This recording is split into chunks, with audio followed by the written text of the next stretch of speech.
마태복음 20장 29절부터 34절 말씀 한 목소리로 봉독하겠습니다. 그들이 여리고에서 떠나갈 때에 큰 무리가 예수를 따르더라. 맹인 두 사람이 길가에 앉았다가 예수께서 지나가신다 함을 듣고 소리질러 이르되 주여 우리를 불쌍히 여기소서 다윗의 자손이여 하니 무리가 꾸짖어 잠잠하라 하되 더욱 소리질러 이르되 주여 우리를 불쌍히 여기소서 다윗의 자손이여 하는지라. 예수께서 머물러 서서 그들을 불러 이르시되 너희에게 무엇을 하여 주기를 원하느냐. 이르되 주여 우리의 눈 뜨기를 원하나이다. 예수께서 불쌍히 여기사 그들의 눈을 만지시니 곧 보게 되어 그들이 예수를 따르니라. 아멘. 예수님께서 사셨던 당시에는 6월절 기간이 되면 또 다른 명절의 기간이 되면 세계 각지에서 사람들이 예루살렘으로 모여들었습니다. 예루살렘으로 가기 위해서는 이 여리고라고 하는 지역을 지나야 했는데 예수님께서도 지금 예루살렘을 향해 가시면서 이 여리고라고 하는 지역을 지나가고 계십니다. 그리고 다음 주에 살펴볼 21장에 가면 이제 예루살렘에 입성하시는 장면을 기록하고 있습니다. 예수님과 제자들뿐만이 아니라 이 유월절을 보내기 위해서 많은 순례객들이 이 예루살렘을 지나가기 위해서 올라가기 위해서 이곳을 지나갔는데 그 순례객들의 무리 가운데 소외됐던 그 무리 속에 들지 못하고 소외되어 있었던 사람들이 바로 오늘 말씀에 나오는 이 두 맹인들입니다. 이들은 그 무리들 중에는 끼지 못했지만 이 대목, 많은 사람들이 지나가고 있는 이 대목을 놓치지 않기 위해서 이 길가에 앉아서 구걸을 하고 있었을 것입니다. 물론 이 둘뿐만이 아니라 훨씬 더 많은 사람들이 이 길목을 차지하고 구걸을 하고 사람들의 긍휼을 입고자 그곳에 있었을 텐데 오늘 이 말씀에 기록되어져 있는 이 두 사람에게는 특별한 은혜가 임하고 또 인생이 바뀌는 사건이 발생하게 됩니다. 많은 사람들이 이곳을 지나갔지만 예수님은 이게 그 유독 큰 무리를 끌고 다니셨기 때문에 아마 이 두 맹인들이 보이지는 않아도 그 사랑에 대해서 들을 수 있을 만큼 그러면서 뭔가 특별한 일이 일어나고 있다는 것을 알았을 것입니다. 그것이 바로 예수님께서 지나가고 계시다는 소식이었습니다.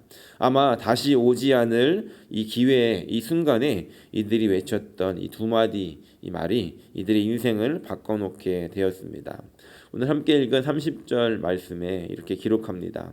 맹인 두 사람이 길가에 앉았다가 예수께서 지나가신다 함을 듣고 소리질러 이르되 주여 우리를 불쌍히 여기소서 다윗의 자손이여 하니 오늘 이 두 마디 외침 주여 우리를 불쌍히 여기소서 그리고 다윗의 자손이여 라고 하는 이 외침이 이 둘의 인생을 바꿔놓았다라고 한다면 오늘 이 말씀은 우리의 인생도 바꿀 수 있는 중요한 외침이 되어진다는 겁니다.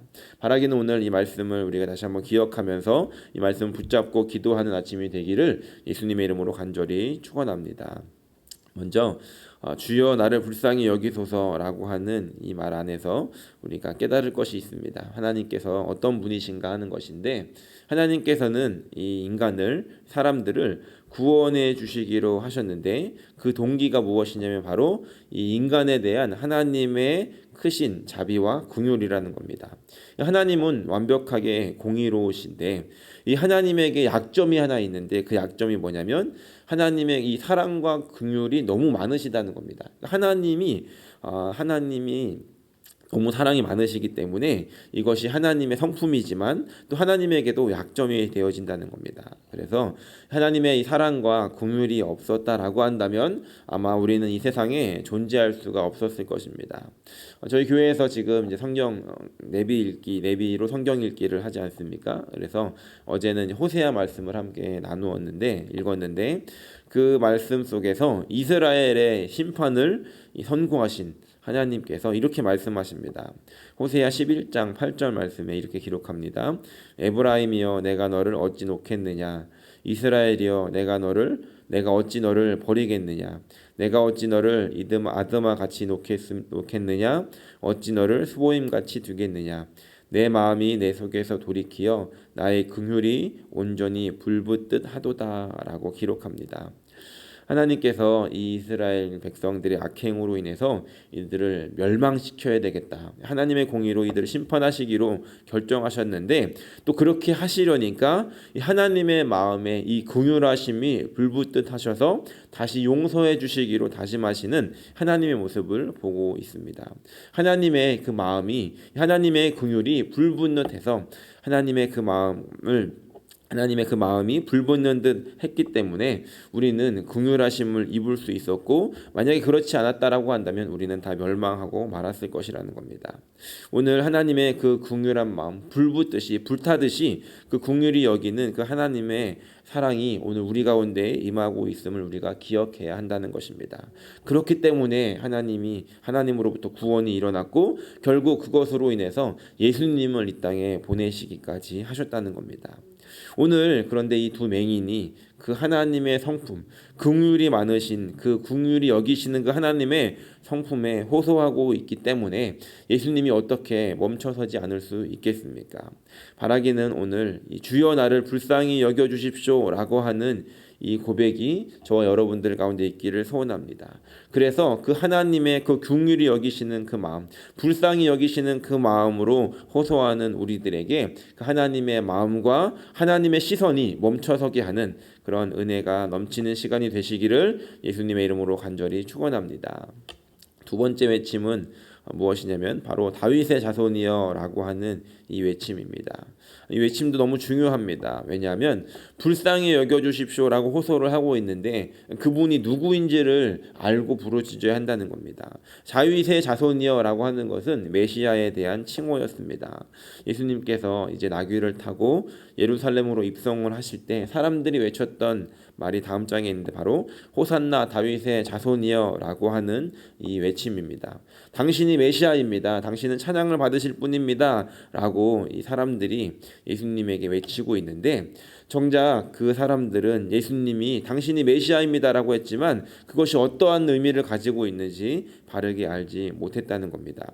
하지만 이 맹인들은 비록 맹인들이었고 예수님께 예루살렘으로 올라가는 그 순례객들에게 제외된 사람들이었지만 이들은 예수님이 누구인지 제대로 알고 있었다는 것입니다. 이 제자들은 그리고 많은 사람들은 예수님께서 메시아가 된다는 것을 이 로마의 정부를 뒤집어 엎고 이스라엘을 정치적으로 독립시키고 이 다윗 때의 그 영광을 회복시킬 메시아로 생각을 했다는 겁니다. 그런데 그랬기 때문에 예수님께 한 자리씩 달라고 청탁을 하고 내가 더 크다라고 하면서 그 자리를 차지하려고 하는 모습들이 이 바로 앞에 기록되어져 있는 말씀에 나옵니다. 하지만 오늘 이 대조적으로 바로 연결되어지는 이 말씀 속에서 이 맹인들은 예수님께서 어떤 일을 하실 메시아인지를 보여주고 있는데 그것은 바로 나를 구원할 분, 이 완전히 망할 수밖에 없는 나를 구원하시고 죽을 나를 살리실 분이라고 부르짖고 있다는 겁니다. 예수님께서 메시아가 되신다라고 하는 것은 메시아가 되어서 이 세상을 뒤집어 엎고 개혁이 나고 난리가 난다 해도 내 영혼을 구원할 수 없는 메시아는 잘 생각해보면 나와 상관없는 메시아일 수 있다는 것입니다. 예수님 당신만이 나를 살리실 수 있는 분입니다 라고 하는 그 믿음으로 예수님 오늘 나의 구원이 예수님으로부터만 올 수 있습니다 라고 하는 그 마음으로 예수님께 나아가 그 예수님께 그 하나님께 나를 불쌍히 여겨주십시오 라고 부르짖어야 한다는 것입니다. 바로 오늘 예수님께서 저 여러분들을 살리시기 위해 이 땅에 오신 분이심을 기억하면서 다른 어느 분이 아니라 당신만이 하실 수 있습니다 라고 고백하며 기도하는 아침이 되시기를 예수님의 이름으로 간절히 축원합니다. 마지막으로 우리가 무엇을 구할 것인가 하는 것을 생각해 볼 수 있습니다. 말씀을 묵상해 볼수록 참 재미있는 장면인데 32절 말씀입니다. 함께 읽어보겠습니다. 예수께서 머물러 서서 그들을 불러 이르시되 너희에게 무엇을 하여 주기를 원하느냐. 아멘. 예수님께서 지금 이 두 맹인을 불러 이르십니다. 너희에게 무엇을 하여 주기를 원하느냐. 어떻게 보면 당연한 것 같지만 잘 생각해 보면 왜 예수님께서는 이들에게 물어보셨을까라고 하는 질문을 던질 수 있다는 겁니다. 지금 맹인들이 예수님에게 물어봤다는 건 뻔한 상황이지 않겠습니까? 그냥 예수님은 이들의 필요를 정확하게 보시고 그냥 고쳐주실 법도 했는데 예수님께서 이들에게 오히려 물어보십니다. 내가 무엇을 하여 주기를 원하느냐. 그런데 말씀을 잘 살펴보면 예수님께서 누군가를 치료하실 때 이렇게 물어보신 적이 없었습니다. 누군가를 치료하실 때는 바로 그 필요를 아시고 그냥 그 자리에서 필요에 따라서 고쳐주셨는데 오늘 유일하게 이 두 맹인들에게는 내가 무엇을 하여 줄까라고 물어보시더라는 겁니다.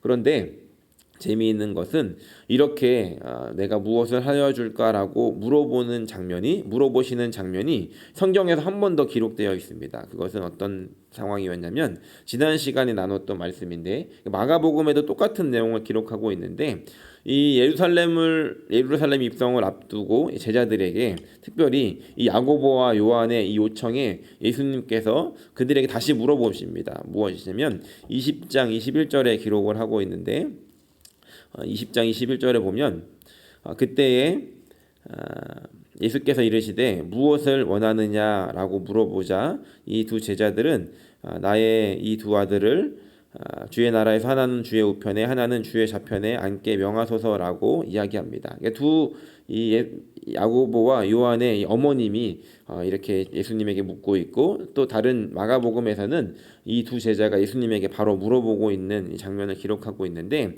이 요청에 예수님께서 무엇을 원하느냐라고 물어보는 똑같은 말씀이 온 이 맹인에게도 기록이 되어져 있다는 겁니다. 그때 이 제자들이 구했던 것은 이 어머니가 구했던 것은 한 자리씩 하게 해주십시오라고 구했지만 이 맹인들이 구했던 것은 무엇이었냐면 오늘 말씀을 보니까 33절에 이르되 주여 우리의 눈뜨기를 원합니다라고 기록합니다. 마가복음과 누가복음에서도 똑같은 말씀을 기록하고 있는데 이들은 주여 보기를 원합니다라고 기록을 하고 있습니다. 어떻게 보면 당연한 것인데 이들이 예수님이 물어보셨던 것도 의아한 장면이고 또 이 그 두 맹인도 어떻게 보면 당연하게 예수님 저에게 눈을 뜨기를 원합니다라고 하는 것이 당연할 것인데 지금 이 말씀을 왜 기록하고 있는가 하는 것입니다. 이 두 맹인이 눈을 떠서 하고 싶었던 것이 무엇이었을까? 이들이 보기 원했던 것이 무엇이었을까? 생각을 해보았습니다. 그것은 다른 어떤 것이 아니라 내가 눈을 떠서 그냥 이 세상을 편하게 살아가고 지금 나의 불편함을 좀 없애주십시오라고 하는 것이 아니라 그 안에는 더 큰 의미가 있었다는 겁니다. 그것은 무엇이냐면 내 눈을 떠서 바로 메시아이신 당신을 보기 원합니다라고 하는 이 고백이 이들 안에 있었다는 것입니다.